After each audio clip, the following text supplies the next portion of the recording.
ஆகச்சிறந்த இயக்குனரும் கதாநாயகருமான அருமையண்ணன் பாக்கியராஜ் மறைந்த செய்தி அறிந்து நான் அதிர்ச்சியில் உறைந்தேன். பாரதி ராஜா மறைந்த துக்கம் நம்மை விட்டு இன்னும் விட்டு விலகாத நிலையில் அவரை குருநாதராக ஏற்றுக்கொண்ட இயக்குனர் பாக்கியராஜ் மறைந்த செய்தி தமிழ் திரையுலகத்திற்கு மிகப்பெரிய அதிர்ச்சியை தந்திருக்கிறது. கொங்கு சீமையின் குணத்தோடும் மனத்தோடும் அந்த நடையில் வசனங்கள் எழுதி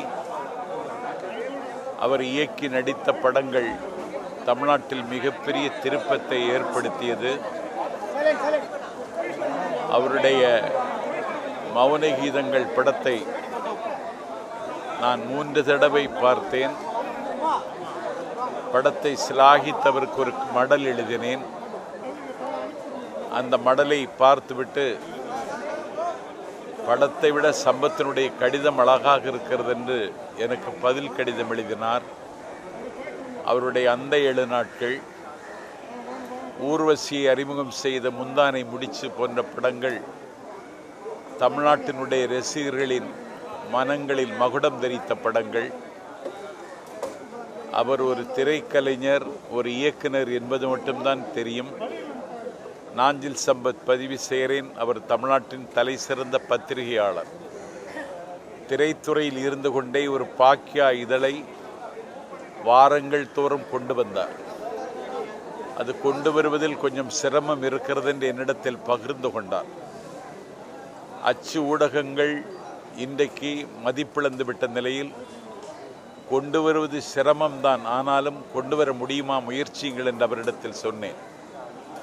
அதிலே கேள்வி பதில் பகுதியில் அவர் சொல்லுகிற பதிலில் நையாண்டி, நக்கல், எள்ளல், ஏகடியம் எல்லாம் மணக்கும். அதை 2 புத்தகமாக கூட கொண்டு வந்தார். அந்த 2 புத்தகம் இருக்கிறதா என்று சமீபத்தில் தான் அவரிடத்தில் கேட்டேன். அவருடைய வாழ்வில் கடைசி நிகழ்ச்சி நான் கலந்து கொண்ட நிகழ்ச்சி.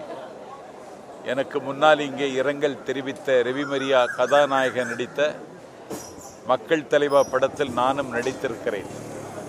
அந்த படத்தினுடைய ஆடியோ வெளியீட்டு விழாவிற்கு வந்து சிறப்பித்தார். அவரும் நானும் அந்த நிகழ்ச்சியில் கலந்து கொண்டேன். அன்றைக்கு மௌன கீதங்கள் படம் எந்த ஆண்டு வந்தது என்றவரிடத்தில் கேட்ட பொழுது 1981 என்று சொன்னார்.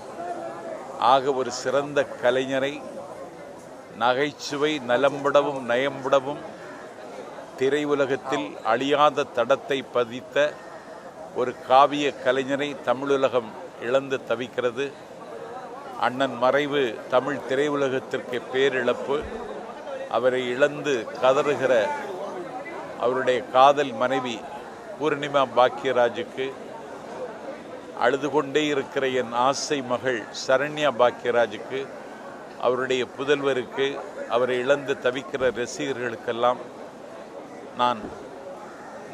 நான் அஞ்சலி தெரிவித்துக் கொள்கிறேன். தமிழக வெற்றி கழகத்தின் சார்பில் அவருக்கு புகழஞ்சலியை காணிக்காக்கிறேன். அரசு மரியாதையோடு அவருக்கு உடலடக்கம் செய்யப்படும் என்று அறிவித்த கழகத் தலைவர் விஜய் அவர்களுக்கு இந்த நேரத்தில் நன்றி தெரிவிக்க கடமைப்பட்டிருக்கிறேன். ஒரு சகாப்தம் இன்றைக்கு சாய்ந்து விட்டதென்ற கவலையில் என்னுடைய இரங்கலை பதிவு செய்கிறேன். நன்றி.